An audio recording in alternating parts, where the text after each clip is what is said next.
ভাবে বলতে চাই, ৭১-এর মুক্তিযুদ্ধ যেমন কোনো বিশেষ গোষ্ঠী বা বিশেষ দলের নয়, বাংলাদেশের আপামর সাধারণ মানুষের জনযুদ্ধ ছিল। একইভাবে ২০২৪-এর গণ অভ্যুত্থান বলেন কিংবা আন্দোলন বলেন, সেটিতেও কিন্তু বাংলাদেশের সকল শ্রেণী পেশা মতের মানুষ একসঙ্গে রাস্তায় নেমেছিল। কেউ যদি বাংলাদেশে যে কোনো গণ আন্দোলনকে, জনতার আন্দোলনকে কুক্ষিগত করতে চায়, তার পরিণতি অতীতেও যেমন ভালো হয় নাই, ভবিষ্যতেও কিন্তু তার পরিণতি ভালো হবে না। বাংলাদেশে সংস্কৃতির রাজধানী বলা হয় ব্রাহ্মণবাড়িয়াকে। সেই ব্রাহ্মণবাড়িয়ায় ২০২১ সালে সুর সম্রাট ওস্তাদ আলাউদ্দিন খাঁর সঙ্গীতাঙ্গন আগুন দিয়ে জ্বালিয়ে দেয়া হয়। ব্রাহ্মণবাড়িয়ায় একটা সিনেমা হল নাই। ব্রাহ্মণবাড়িয়ায় কোনো সাংস্কৃতিক প্রতিষ্ঠানকে দাঁড়াতে দেয়া হচ্ছে না। এই কালো নকশা কারা করছে? যারা বাংলাদেশকে পেছনের দিকে নিয়ে যেতে চায়, যারা বাংলাদেশকে অন্ধকারে নিয়ে যেতে চায়, যারা বাংলাদেশকে একটা মৌলবাদী রাষ্ট্র হিসেবে বিশ্বের কাছে পরিচিত করতে চায়, তারাই বাংলাদেশের এই সংস্কৃতির রাজধানী ব্রাহ্মণবাড়িয়াতে একটা সিনেমা, যেটা একেবারেই পরিবারের সকলকে নিয়ে দেখবার মতন একটি সিনেমা, বনলতা এক্সপ্রেস, তার প্রদর্শনী বন্ধ করে দিয়েছে। গতকালকে আমি এই সিনেমাটি দেখেছি। এই সিনেমাটি চমৎকার একটা সিনেমা, যেটা পরিবারের শিশু, কিশোর, বৃদ্ধ সকলেই একসঙ্গে বসে দেখতে পারে। সেই সিনেমাটি কেন বন্ধ করে দেয়া হলো?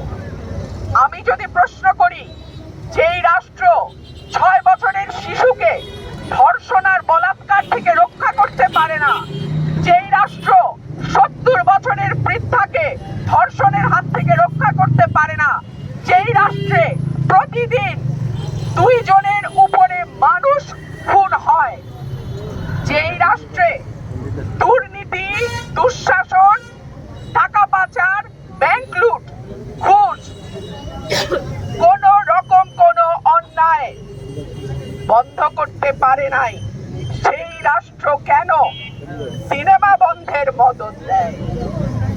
কারণ আমরা গত ২ বছরের অভিজ্ঞতা থেকে দেখেছি, একটার পর একটা মাজার ভাঙা হয়েছে, কবর থেকে তুলে নিয়ে লাশ পোড়ানো হয়েছে। আমরা দেখেছি দক্ষিণ পন্থা বা ডানপন্থা উগ্রবাদের উত্থান। কিন্তু আমার দেশের মাটি তো এমন ছিল না। এই দেশের মাটিতে আজানের ধ্বনি যেমন সুমধুর ধ্বনি আমরা শুনেছি, আমরা বাউল গানও শুনেছি। এই দেশের মাটিতে সকালবেলা যেমন কোরআন তেলাওয়াত শুনেছি, আবার বিকালবেলা হারমোনিয়াম নিয়ে ছোট ছোট বাচ্চারা গান প্র্যাকটিস করেছে, সেটাও আমরা দেখেছি। তাহলে এই বাংলাদেশকে কারা এই বাংলাদেশকে মৌলবাদের ভূমি বানাতে চায়? এই প্রশ্ন আজকে আপনাদের মাধ্যমে আমি রেখে যাচ্ছি।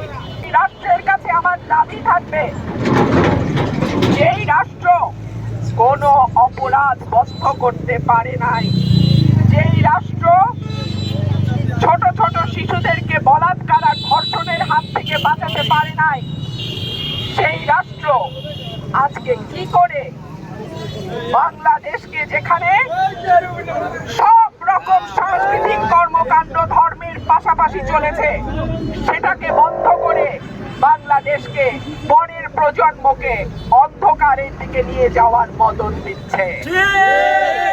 আমি বলে রাখি, তোমাকে বধিবে যে গোকুলে বাড়িছে সে। যাদেরকে আপনারা আজকে আশ্রয় প্রশ্রয় দিচ্ছেন, আপনাদের মদদে যারা আজকে গান বাজনা সাংস্কৃতিক কর্মকাণ্ড সব কিছুর উপরে শক্তভাবে প্রতিরোধ করে তোলার সাহস পাচ্ছে, একদিন তাদের হাতেই কিন্তু আপনারা পরাজিত হবেন।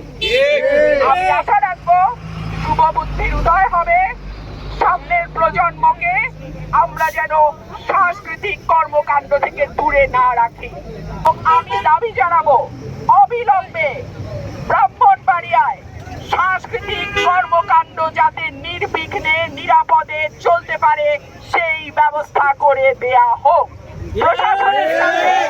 প্রশাসনের কাছে আমার আবেদন থাকবে, ব্রাহ্মণবাড়িয়া বাংলাদেশের সংস্কৃতির রাজধানী, এই পরিচয়টা আপনারা কোনোভাবেই কোনো গোষ্ঠীকে মুছে ফেলতে দেবেন না।